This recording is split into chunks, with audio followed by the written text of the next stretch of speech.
Hello, everybody. Thank you all for joining us today. Welcome to the environmental workshop, Mother Earth Protecting Our Common Land. We're excited to have you all join us for this session today during the ACF Indigenous Programs Conference.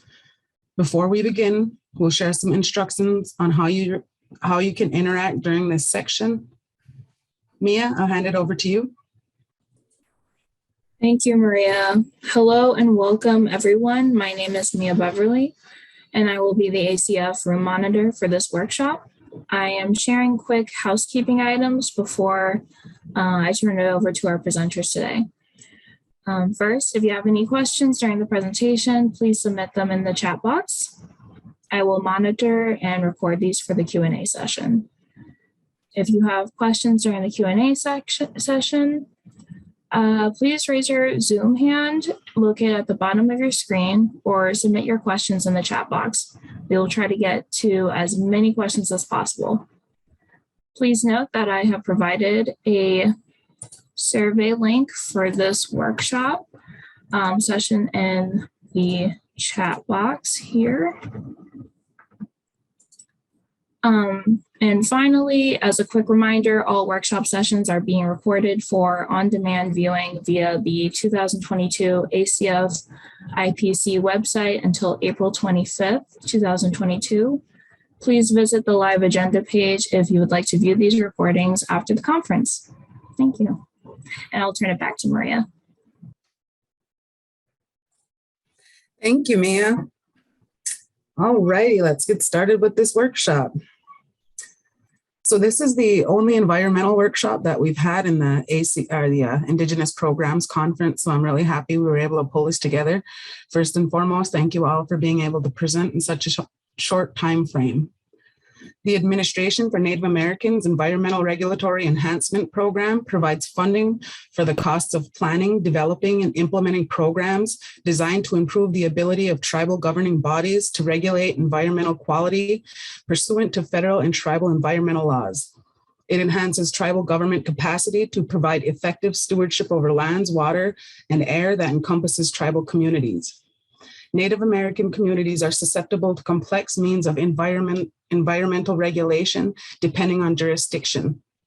A healthy environment contributes to healthy tribal community. The multifaceted challenges that face Indian country also present opportunities for tribal governments and communities to protect the environment and to preserve culture connections to the land. So we're going to go ahead and get started today with Miss Anne-Marie Chischili. Anne-Marie, the floor is all yours. Thank you. Well, thank you, Maria, and thank you to my colleagues who are with me joining you today. I'm joining you from Flagstaff, Arizona, where it's very, very sunny. If you don't know where Flagstaff is, we're 7,000 feet on a mountain, so we get lots of snow here in Arizona, northern Arizona. I am Diné, enrolled with the Navajo Nation, so it's important I introduce myself this way according to my customs. Not at the net, Kachni, Lent, Origini, Bashichin, Hanagani, Edeshe, my Edeshkini, Edeshnella, and they shan't hold, I don't chimbito, I this Nasha, I could tell the nest, and Shnahiat, Anotso. So for those who didn't quite get my Navajo, I just went really quickly through my 4 clans and said that I'm from 2 small communities called Shanto and Chilchimbito. I currently am in a dual capacity here at Northern Arizona University as the Institute for Tribal Environmental Professionals Director for the last 11 years, and just moved into a new Vice President position here. So, but I'm speaking today from my ITEP role. Originally, my background is I'm an environmental attorney, and so what I've been working on for the last basically 20 years of my career is really enhancing tribes' rights to enhance their own environment, protect their environment, using their laws, their customs, and protecting their sovereignty as well. I'm going to go to the PowerPoint now. So the Institute for Tribal Environmental Professionals, as if you may not know, is the largest organization in the United States training tribes on environmental issues. If you're in the environmental, if you work for a tribe, doesn't have to be environmental. If you work for a tribe, you can come to one of our 40 courses a year and all of our conferences a year. Many of them are at no cost, so we will spend funding, federal funding, to have you come in. Under our climate change program, we have a new report that just came out this fall in August. It's called the Status of Tribes and Climate Report. And this report came about with the need. I told you before, I'm an attorney, so one of the things that I've kept hearing at a federal level was that they didn't understand or they didn't know what tribes were doing in the climate arena and what their needs were. So this report specifically worked on addressing those issues around what do we need, what are our voices, and how do we want to be represented. Here's the acknowledgement page. I just want to acknowledge it was over, I think, over 90 different authors and writers contributed to this document. So I want to acknowledge all of them and all of the lands that they're on. I was remiss to say I didn't do a land acknowledgement of where I am. I'm in Flagstaff, and this territory is sacred to 13 tribes, including my own, the Navajo Nation. So moving on. And also this report was sponsored by the Bureau of Indian Affairs in their climate change program. So, and this report is free, and I'll put a link in at the end of my presentation. 100 pages of fun reading. So moving on. Okay, so the purpose, I think I talked to this a little bit more, was to honor our voices of Indigenous peoples who are out in the field, to increase the understanding of our tribal lifeways, our cultures and rural views, because a lot of times I find like the reports that are put out don't include our own worldviews and our customs and our culture. So this was really a report from our tribal people using their voices. Moving on.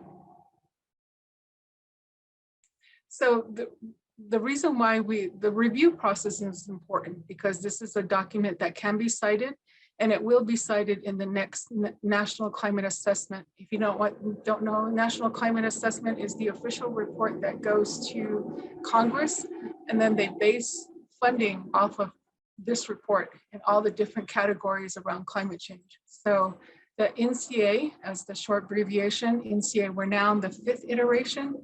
Starting in the 3rd iteration, the tribes and Indigenous peoples have had our own chapter. And so we wanted to, and in the 4th chapter, the authors were struggling to find cited material that they can include in the document.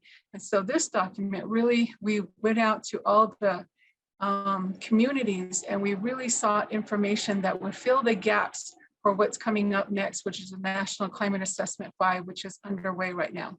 And the review process is important because the citing process is very important. We did a 4-tier process. We did an internal peer review made up of our authors. There were 30 authors on our internal review, and our staff here at ITEP. And then we went, the next level was the federal agency review from the BIA representatives. And then we did a single blind external peer review that was made up of 3 qualified scholars. And that one review came back. And then finally, we had the final author and the steering committee review.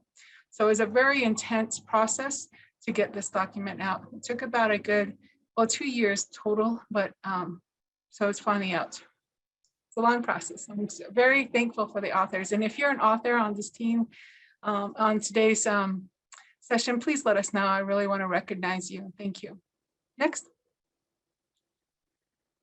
Oh, okay, so the audience, as I told you, are the NCA, the National Climate Assessment authors.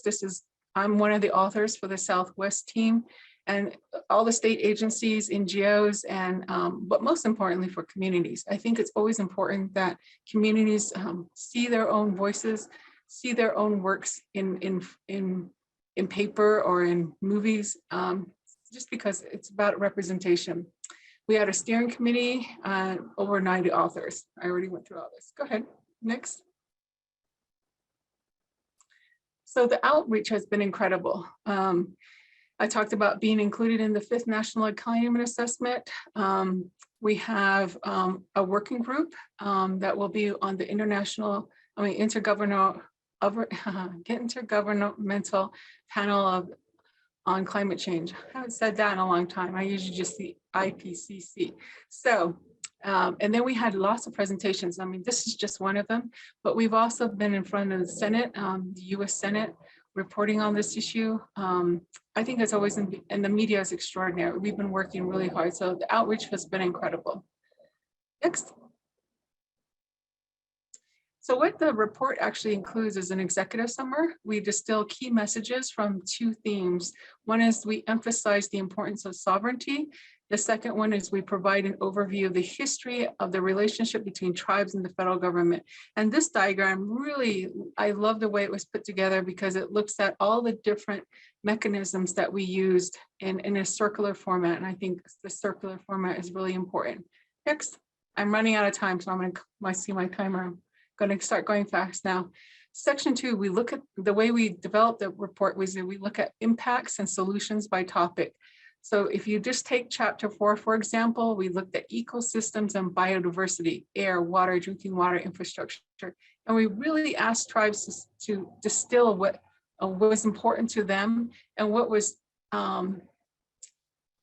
what the needs that they needed to address these from their terms. So many times grants come out with their own proposed solution. And in this report, we came out with tribes saying, this is the solutions we want to adhere to or develop. So that was the unique thing we did about this report. Next.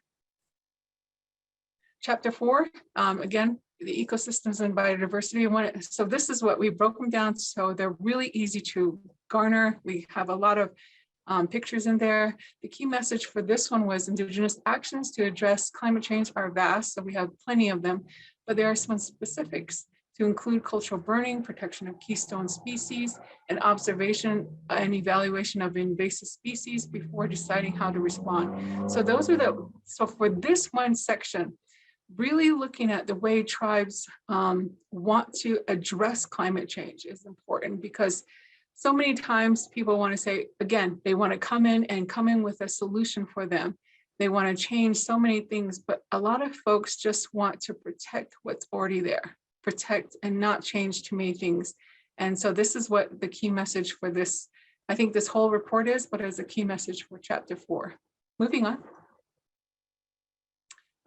One of our recommendations is to respect and reinforce self-determination and tribal sovereignty. As an attorney, I'm always fighting that and reminding people and training people. I get exhausted by training people, but that's a keystone part of this whole document. We look at collaborations, initial consultations, increased support and removal of barriers that the barriers that we saw are, and we've addressed in another document is, for example, a barrier to using traditional knowledges in our reports instead of using Western methodologies. That's a whole nother discussion there. Next, I'm trying to go fast now. Let me know if I'm running out of time, moderator. Wave at me. So this is just one example of many of the case studies that we put in. This is from, my thing's in the way, so I can't read it. Let's see here. Anyway, it's from the Fond du Lac Band of Superior Chippewa, and it's by Christian Nielsen. And a lot of these, all of these reports were written from the perspective of the tribes. And this is, you have to look through the report. It talks about their insect infestation, talks about how they're developing their rice fields. Next. Another incredible report that's from this report is looking at cultural fire management or cultural burning.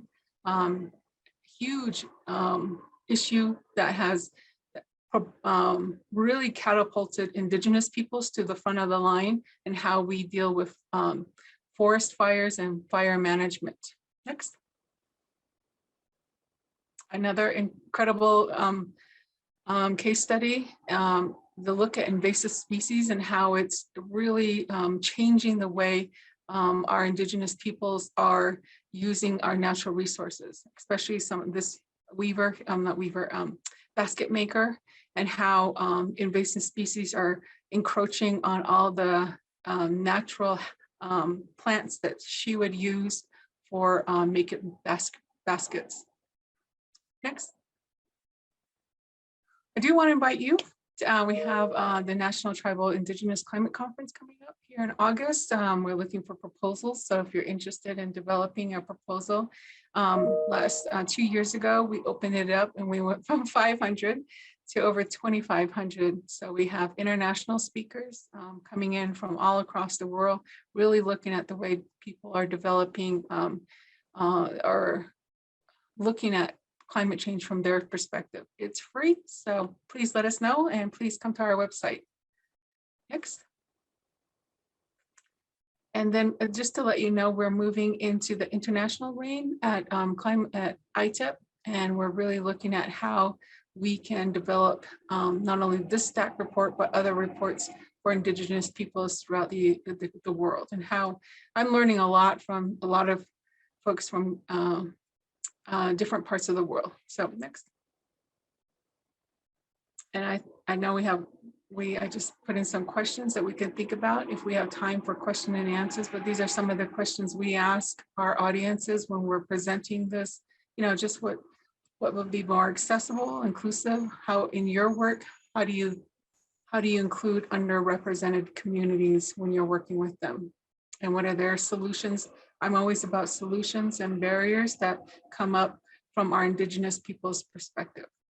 Next. I think I'm almost done. I think I'm under my 10 minutes. I hope so. Thank you so much for allowing me to speak today. Please come visit our website. Please come to our conference and all of our trainings. Like I said, they're all cost prohibitive. So, free of cost. So thank you for this time if you have. Thank you. That was awesome. Thank you so much, Anne-Marie. You're welcome. We're kind of strapped for time right now, folks, but if you have questions for her, feel free to put those in the chat. So we're going to move on to our next presenter. She's from Yurok tribe. Her name's Tiana Williams Clawson. She does have a video recording today. I'm not sure. Did you want to introduce yourself before we play the recording, Tiana? I know you're online. If not, I can read your bio if you'd like.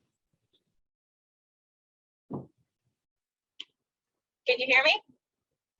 We can. Well, yeah, just as a quick introduction, my name is Tiana Williams Classman. I am a Yurok tribal member, born and raised on our ancestral territories, and I'm currently the director of the wildlife department. I'm going to be talking about condors. I am actually on my way back from picking up our very first condor to be reintroduced, to be brought to our ancestral territory, which is why I provided the recording. And that's really it for me, unless there's anything else you think that's relevant. And I hope you enjoy the recording. Thank you very much. And I've actually had some introduction to California condors, so that's awesome to hear. All right, Mia, if you want to play that video.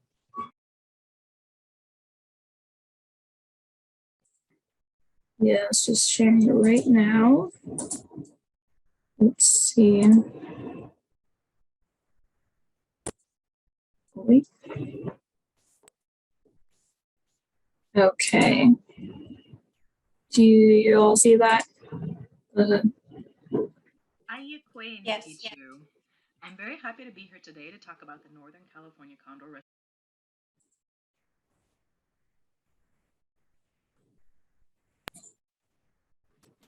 The sound stopped, I believe. Oh, let me see. Restoration program. Oh, here we go. I'm very happy to be here today to talk about the Northern California Condor Restoration Program, which is bringing California condor home to Yurok ancestral territory after over 100 years absence. Today I'm going to talk about the bird itself, what it's taken to get us here, and how the administration for Native Americans has helped contribute to our success. So this is California condor, or Praganis. They are actually the largest land-based bird in North America with a wingspan of... Can you possibly turn that up, Mia? As much as 25 pounds. Let's see.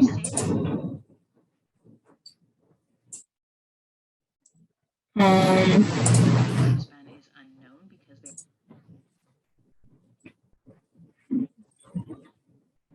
I think that's as high as it goes. are so long-lived, we haven't had the opportunity to really watch them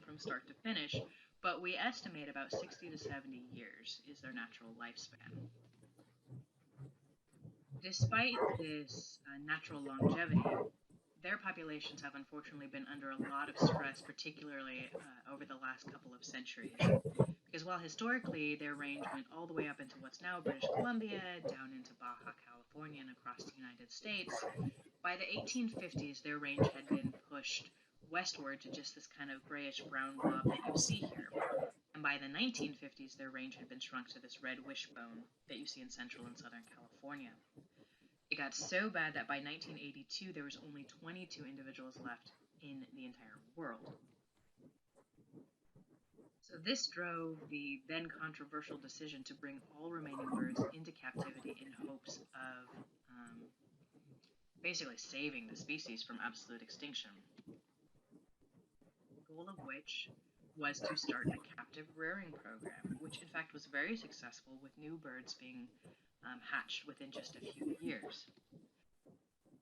Ultimately, by the 1990s, this resulted in birds being re-released into the wild, and as of December 2020, there were 504 condors total, with 329 living in the wild.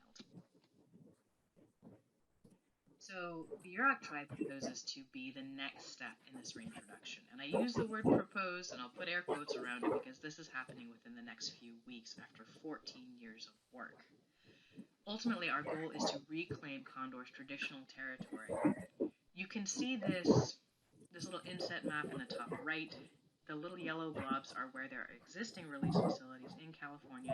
Central is managed by the Ventana Wildlife Society and Pinnacles National Park, and the southernmost is by the U.S. Fish and Wildlife Service. There's also sites in Arizona and Utah run by the Peregrine Fund, and in Baja, Mexico, in coordination with the Mexican government. Now, this red blob that you see here, this polygon, is Yurok ancestral territory. And the thin red boundary around what is the Klamath River is the Yurok Reservation, which is only 10% of ancestral territory. But despite being jurisdictionally limited, we maintain our traditional role as caretakers for all of ancestral territory, which often happens through co-management and partnership with our neighboring landowners, or land managers, one of whom is Redwood National Park. And so we will actually be re-releasing birds into Redwood National Park boundaries, where they overlap with Yurok ancestral territory, and in a region that is culturally important not only to the Yurok tribe, but all of our surrounding tribes, also all of whom find Condor to be very important to them, culturally speaking. Now, for us as Yurok people, we believe that Condor is Poitwasan, or one of the highest of the animals, and in fact, it can soar the highest, so we figured that was the one to get our prayers to heaven when we were asking for the world to be in balance. As such, many Yurok families teach that he's never to be harmed, and any feathers that we receive, which we use in our regalia, are considered to be gifts from the birds. Now, this is particularly important to our World Renewal ceremonies, depicted by this gorgeous piece of art by local artist Lynn Risling, which show our World Renewal ceremonies and their vitality and their perpetual and cyclical nature that we still maintain. So unfortunately, condors are not doing great still, despite the increases in their population. Lead toxicosis is the leading cause of mortality for condors in the wild, causing as much as 50% of mortality.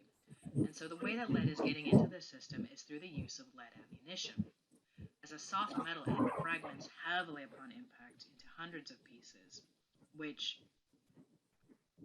isn't largely a problem in the actual animal itself, because usually that's successfully retrieved by a hunter and taken home and out of the system, but it can also get into the gut pile, which most hunters would leave behind, and normally would actually be a really excellent food resource for scavengers like condors, but not when studded with lead.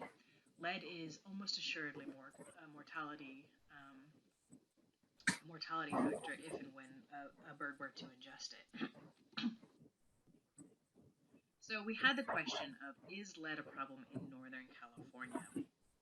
And so the way that we got at this was by conducting an assessment of blood lead burden within surrogate species like condor, since we don't have them here to study yet ourselves, including turkey vultures and common ravens.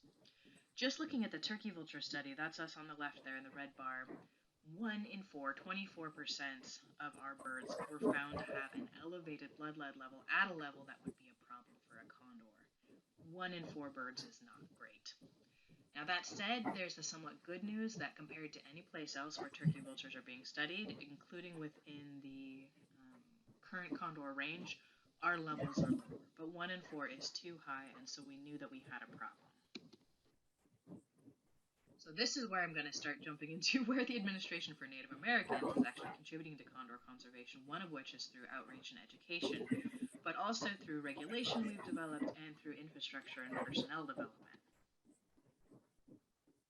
Now, when it comes to the lead issue, ANA actually jump-started our Hunters as Stewards project, which was initially focused on just the tribal membership, but soon expanded to the much broader hunting community in our region. And so the goal of Hunters as Stewards was to communicate our information clearly to hunters, listening and honestly responding to their concerns about both lead and non-lead alternatives, and ultimately to bring them in as partners to condor conservation.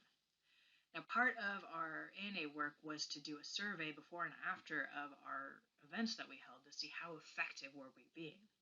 And actually 85 to 95% of hunters engaged agreed to voluntarily make the switch to non-lead alternatives.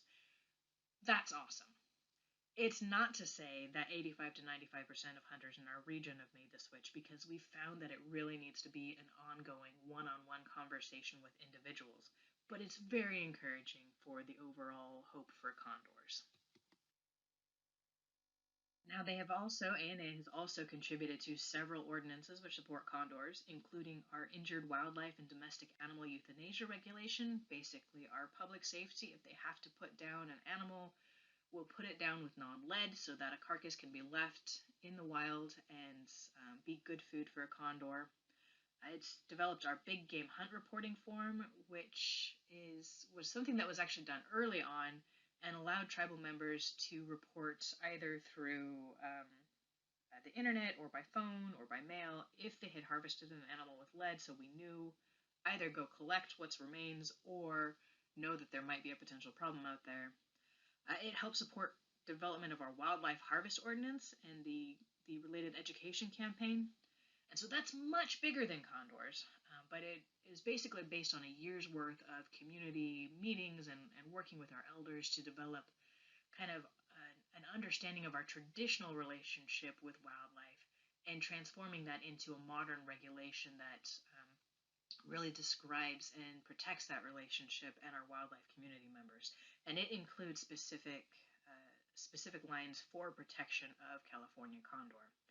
Finally, it resulted in our lead ammunition prohibition ordinance relatively recently, and that is just basically what it sounds like. You can no longer use lead ammunition on Yurok tribal lands, both the reservation and lands off the reservation that we own and manage. ANA also contributed significantly to our infrastructure development. I always love this picture. The one on the left is a building that Redwood National Park actually gave us the use of. It's an old building that they had slated for demolition for, I think, obvious reasons, but which ANA invested in and allowed us to renovate, and that's the picture on the right. So it's absolutely gorgeous now, and this is going to be our main base of operations, the Condor Management and Operations Center. ANA has also significantly contributed to creation of the Yurok Release and Management Facility, and this is our field site where condors will actually be managed out of. And so there's 3 components to it. The flight pen, where when they're with us, they'll spend the majority of their time. The observation room, where we can both observe and handle and treat birds. And the double door trap, which allows us to funnel birds in and out of the facility as needed. ANA also invested in the first round of our Condor Internship program. These will be our primary field crew for tracking and monitoring the birds, which will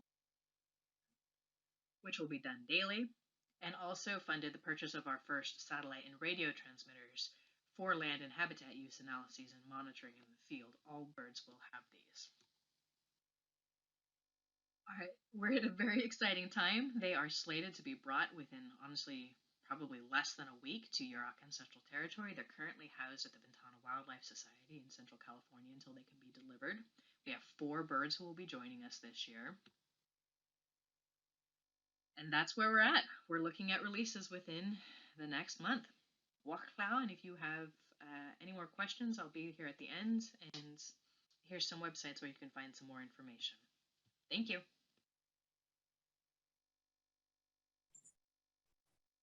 That is some awesome work. Thank you very much for sharing that video with us, Tiana. We really appreciate it. Again, if you have questions for Tiana, feel free to put those in the chat box, or you can direct them directly to her. She is on the call right now. I believe that's your phone number that's in there, right, Tiana? Oh, no, your name is on there. Never mind. I'm actually called in twice by internet and by my phone. All righty. We are going to go ahead and move on to our next presenter. This is one of my recipients from Lower Elwha. They're doing some wonderful work out there. Thank you so much, Kim, for being here. Miss Kim Sager-Fradkin.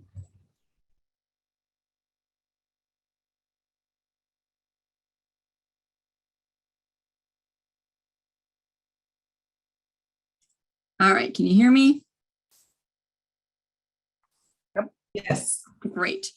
Okay, I am here from calling in from Port Angeles, Washington on the Olympic Peninsula west of Seattle, the ancestral land of the Clallam people.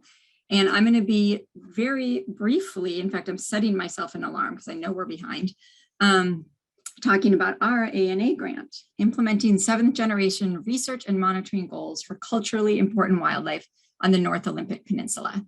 And this is a unique ERE project in that we actually have multiple project partners. And are my slides advancing for you all? You see my second slide? Thumbs up, hopefully. Yes. So we put in our ERE grant proposal with multiple tribal partners and a nonprofit organization called Panthera. And we are calling ourselves the Olympic Cougar Project right now, although we have much greater goals than just studying cougars. We have partnered with the Skokomish Indian Tribe, Makah Indian Nation, the Point No Point Treaty Council, which covers Jamestown's Clallam and Port Gamble's Clallam tribes, and most recently the Quinault Indian Nation. We cover 3 treaty areas, the Treaty of Point No Point, the Treaty of Quinault River, and the Treaty of Nia Bay on our project. So pretty much the vast majority of the Olympic Peninsula. And we care because obviously the treaty relationships with the federal governments are very important. And so why are the tribes interested in wildlife here on the peninsula? We did sign treaties in the 1855 and 1856, and in those treaties retained rights to hunt and to regulate the hunting activities of tribal members and to manage wildlife resources for the benefit of future generations.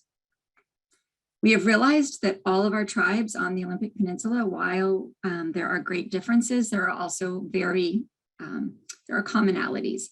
And the tribes of the peninsula do share a long-term community goal of monitoring and managing wildlife populations and preserving intact wildlife habitats for the benefit of the next 7 generations, both for subsistence harvests and also for the greater ecological health of our shared regional landscape. So we have 3 objectives in our ANA grant. The first is to record 72,000 wildlife images across 2,070 square miles using remote wildlife cameras. We then have a goal of using the image database built under Objective 1 to develop baseline population estimates for deer, elk, cougars, bobcats, bears, and coyotes. Our third objective is to capture and collar 60 cougars or mountain lions across our shared landscape and analyze data on their movement patterns to map and understand habitat connectivity for all 6 species of interest, because cougars are a keystone or umbrella species to help us understand other species. So I am going to put objectives 1 and 2 together for this talk. We have actually deployed over 300 cameras in the last couple of years across over 2,000 square miles to develop our photo database. And we are developing baseline population estimates for 6 cultural species of importance. And we're going to use these estimates as the basis for long-term monitoring. We also have a Lower Elwha tribal member who's working on a PhD at the University of Idaho doing cougar, bobcat, and genetic work from a prior ANA grant. And she is going to be comparing genetic population estimates from camera population estimates. So in 2021, we had over 200 cameras on the landscape. Here you can see the landscape that we used. There is a star for each camera. This represents 6 tribes here.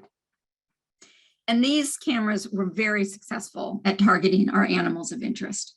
We definitely picked up lots of deer, elk, both species of importance for tribal subsistence harvest. We picked up lots of cougars of all age classes, bobcats, sometimes family groups of bobcats, black bears, of course, and coyotes. So this is a successful program to date, and our goal was 72,000 images. At this point, we have gotten over 600,000 images off of our camera grid. That is an intense and incredible amount of images, and it is difficult to actually go through all of those images. So we are using machine learning or artificial intelligence to help us classify animals and images so that we do not have to go through all hundreds of thousands of images ourselves. I could talk about that process forever, but let's just suffice it to say we are trying to use machine learning for this process. We're also using new statistical models to come up with population estimates using camera data. This will help all of the tribes in our partnership monitor not only cougars in the future, but also deer and elk and other species of importance without having to fly around in expensive helicopters that are dangerous for us. We're really trying to use this as a long-term monitoring tool to set appropriate harvest regulations on the ground for all of our tribes. The next and final objective of our project is to look at cougar movement, home range, diet, and dispersal. Specifically, we want to understand habitat connectivity for all wildlife on the Olympic Peninsula by using young dispersing cougars to see where they go when they leave their mothers and how they navigate the terrain of the Olympic Peninsula and whether they tell us about important habitats for all wildlife. We're concerned about cougar connectivity and habitat connectivity on the Olympic Peninsula. We know that we have the lowest genetic diversity of any cougar population in Washington. In order to get off the peninsula, they either need to cross a major interstate, Highway 5, or they need to cross the Columbia River. It is a tall order. So we are tagging animals to see how they move across the landscape, and to date have tagged nearly 90 cougars. Our goal was 60, so we have surpassed our goal already in year 2 because we've received some other resources from some of our other partner tribes. We do catch cougars to radio collar them. We use hounds and snow tracking surveys to find and tree mountain lions. And then once they're in a tree, we actually dart them with an anesthetizing drug. And once we know that the animal is fully anesthetized, we sometimes get the animal to jump out of the tree, or we have to climb the tree and lower it to the ground. The health and well-being of the animal is our primary and utmost concern. So we are constantly using veterinary practices to make sure that the animals are stable while under anesthesia. And then we apply a GPS radio collar to them. These collars receive locations once per hour, which provide incredible data to us about how cougars move across our large shared intertribal landscape and how they disperse. We did actually have a cat cross I-5 and go all the way to the Columbia River. Unfortunately, he was shot by a hunter during the elk season. We're using a program called Earth Ranger, which helps us automate our data every night. We can come in the morning, see where the cougars have been, see where they've made kills, and go in and investigate what the cougars are eating on the landscape. I'm going to skip that one. That's about diet, but I want to get to the videos because I have about a minute and a half left. So when we have a kill on the landscape, we can actually put a video camera and document cougar use at these sites and see how they are eating and what other animals are coming in We can watch their behaviors when they are shearing or taking fur off of their prey items. And we also are able to document the immense number of other critters that are coming in and benefiting from cougars on the landscape, like bobcats, eagles, including golden and bald eagles, ravens and crows, and black bears. We are also using video cameras able to document cougar family groups. So by putting cameras on dens, we're able to get really adorable videos like this of cougar kittens on the landscape. We get them as they're growing older and learning to interact with their environment. We get them interacting with their mother on kills once they start traveling with her. Wait for it. Yep, little rambunctious kitten coming in to feed with mama. And with that, I have 22 seconds left. I want to thank my amazing crew here on with the Lower Elwha Clallam tribe. Every tribe has an amazing crew here as part of the Olympic Cougar Project and our ANA grant. We have been receiving some media attention. Reuters News Service did a story. They got picked up by The Atlantic and The Guardian. CBS Morning News did a story. And recently GeekWire did a story. And that is the end. And I think we're gonna have to not take questions at this point. But thank you all very much for your time. I hit my 10 minutes exactly. My alarm just went off. So thank you very much. I'm gonna stop sharing. Wow, that was really amazing. Thank you so much for sharing that. All right, we're just going to jump right into the next presentation here. Oh, and again, I know there's a lot of questions for you already, Kim. We have a couple of them in the chat. We'll follow up with those if we have time. I'm going to introduce now a couple of my favorite people. Really appreciate you both being here. These were my mentors in college, both undergrad and graduate. So I'm really honored and privileged to be here presenting alongside of them, Dr. Joseph Brewer and Dr. Jay Johnson. Floor is all yours. Thank you, Maria, for the introduction. Really proud of you and really proud of all the work that you're doing. Way to bring some amazing people together for this meeting. And, really excited by the work that I've seen this afternoon. Y'all are doing some amazing things out there. And so my name is Joseph Brewer. I'm a professor at the University of Kansas in the Environmental Studies program, and I'm also the director of the Indigenous Studies program at the University of Kansas. My friend is here with me today, friend and colleague and partner in crime, you might say, Dr. Jay Johnson. And we're going to present two programs that that Dr. Johnson and I have been running with the help of others for a bit over 10 years. And another program that we just were awarded a grant for seed funding. And I'll present that here in a few minutes.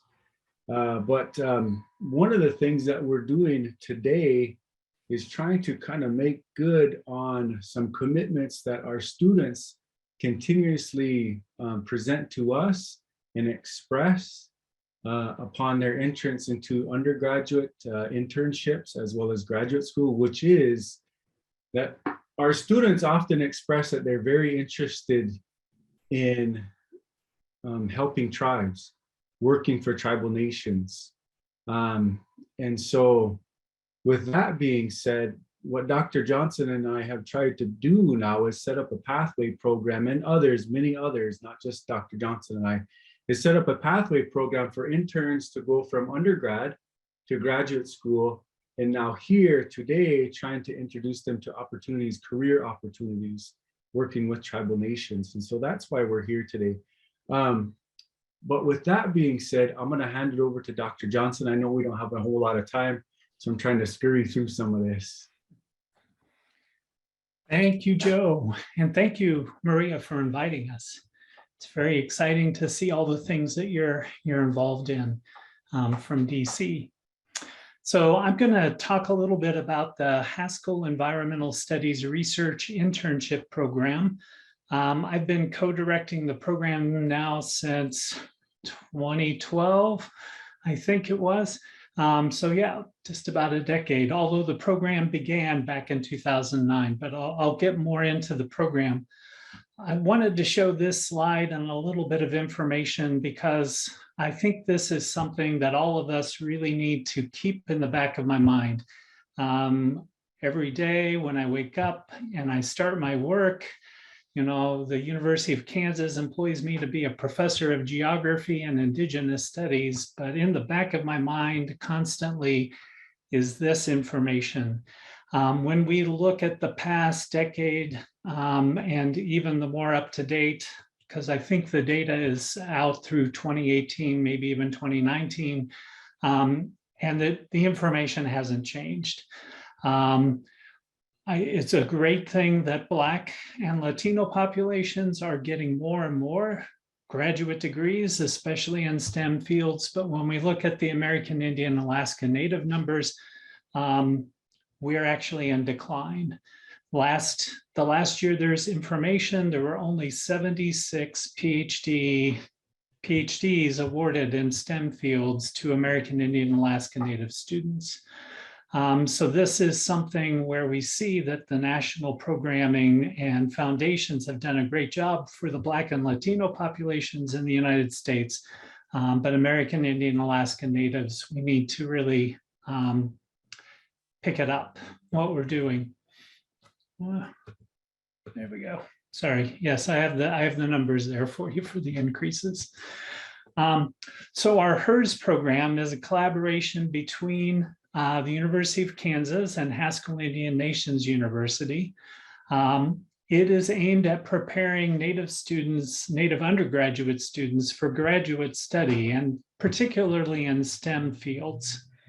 It's an 8-week intensive summer research program. Maria is a graduate of 2013 and 14, is that right? And she can talk about how intensive our program is. We aid the students to come in and to take a research project that is close to their heart, something from their community where they see climate and environmental change having a negative impact that they would like to research.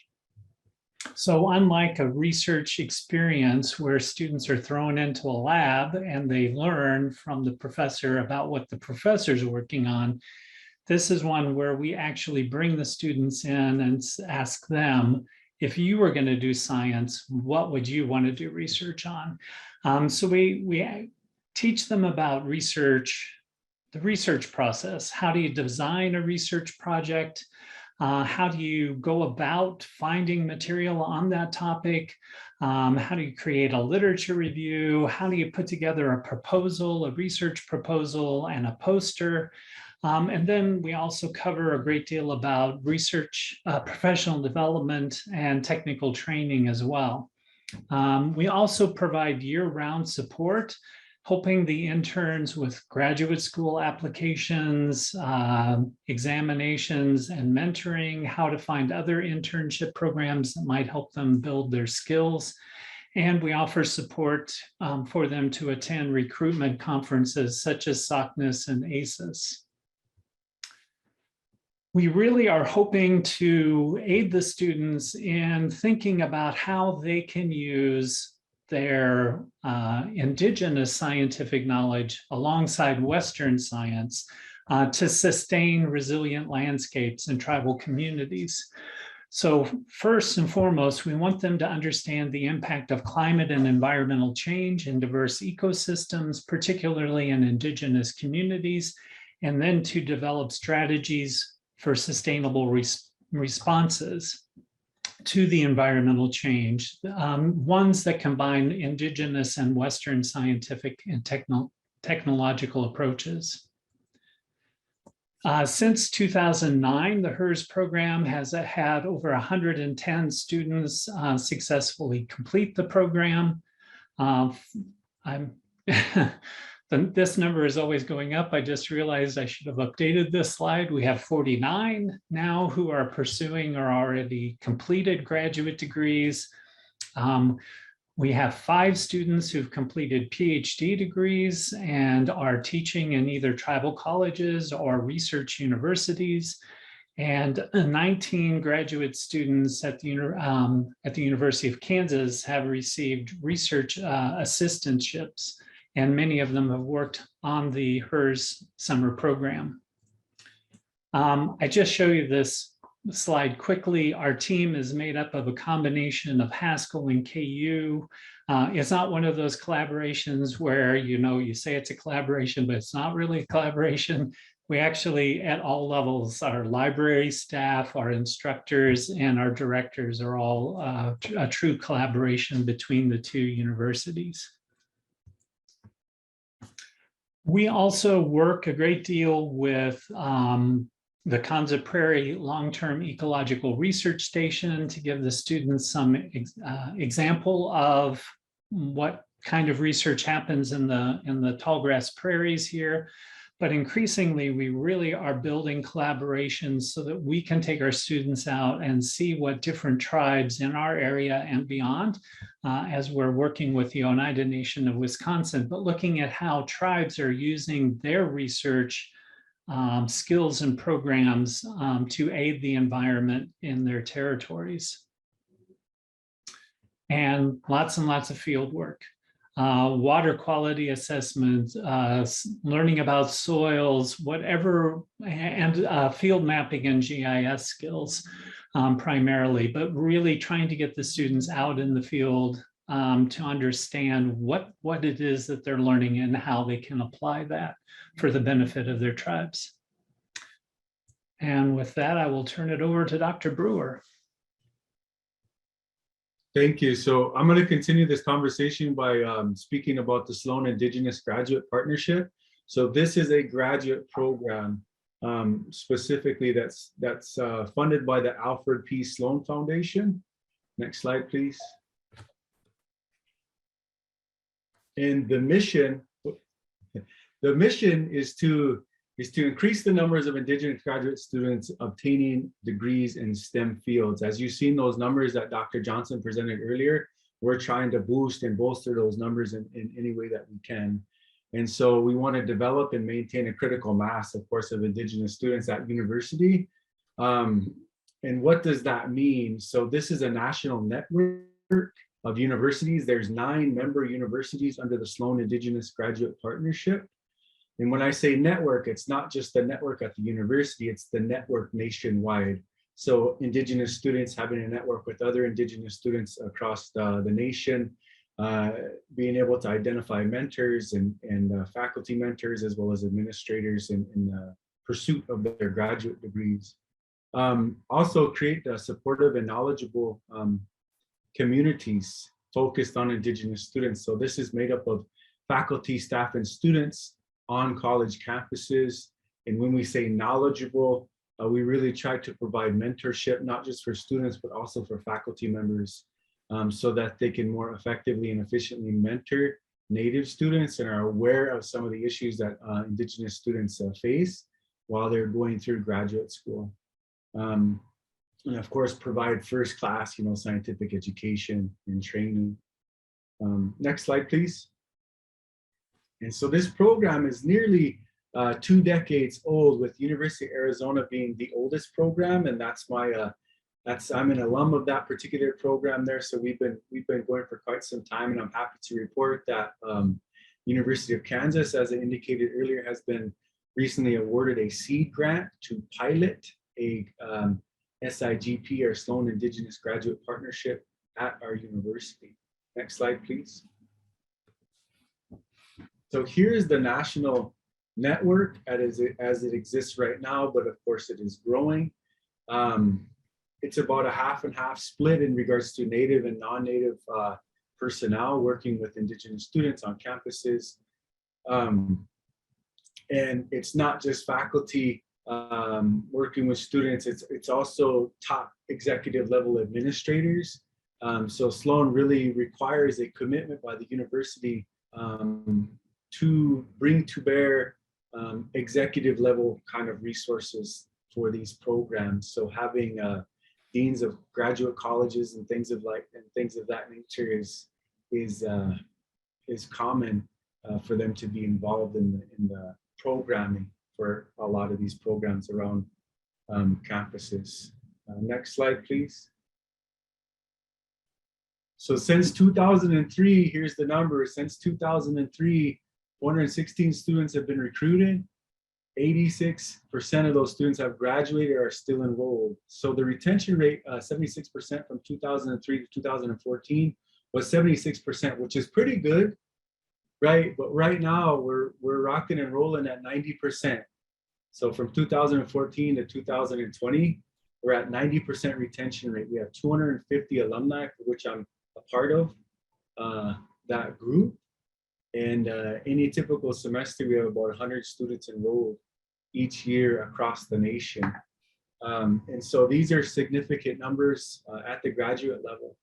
So lots of opportunity here to be recruiting students, Indigenous students, for careers, internships, projects, these types of things.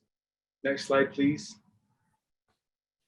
So the eligibility, you have to be accepted into a STEM graduate degree program at these member universities. You have to be a member of a tribe or Alaska Native village or a registered Native Hawaiian to qualify as a scholar. And we also accept applications from students who can demonstrate their connections to Indigenous communities. And eligibility, of course, was recently expanded to include Pacific Islanders, Indigenous peoples. Next slide, please. So the way that the funding works for these programs, and maybe this is a little bit too far in the weeds for everybody, but just so everybody knows, our students are well supported. So each student is guaranteed a graduate research assistantship or a graduate teaching assistantship at universities, which basically is a salary paid position, as well as tuition is covered. We're looking at healthcare insurance options for students as well. On top of those things, on top of that financial package is coupled with the Sloan dollars. So that financial package that I mentioned first is the university's primarily financial commitment. On top of that is the Sloan dollars that are go to benefit students, which is for a PhD student, you receive $40,000 over 4 to 5 years, which is money that doesn't go to the school, it goes towards you and living expenses and those types of things. You're a master's student, you get $20,000 over 2 years, 2 to 3 years. And so we really try to support our students in meaningful ways. And again, universities are very much committed. Universities that have Sloan Indigenous graduate partnership programs at their universities, the university is very much committed to these programs. There's a lot of support for students at these programs. And then there's a lot of opportunity for recruitment of these capable Indigenous scholars. So yeah, we can show the last slide. That's the team, that's the national team right there. So that's all I have right now. I suppose we can start our questions.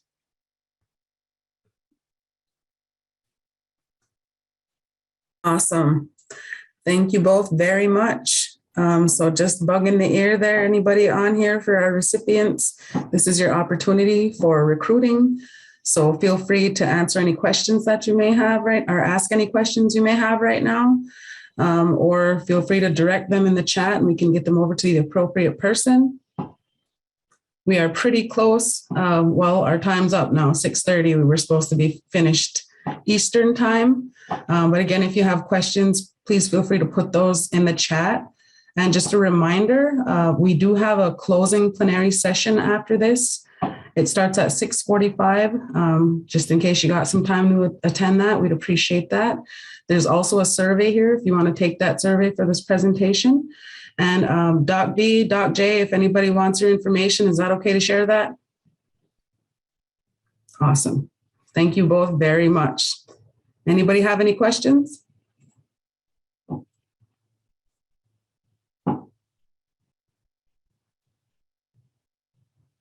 And I don't see any more questions in the chat, so last chance. All right, well, we know it's late. We'll let everybody get back to their evenings and their dinners. Thank you all for sticking around at the very last workshop here at the Indigenous Programs Conference, and thank you for attending. We're going to go ahead and close out for the evening. Thank you all. Thank you, Maria. Thank you. Bye-bye.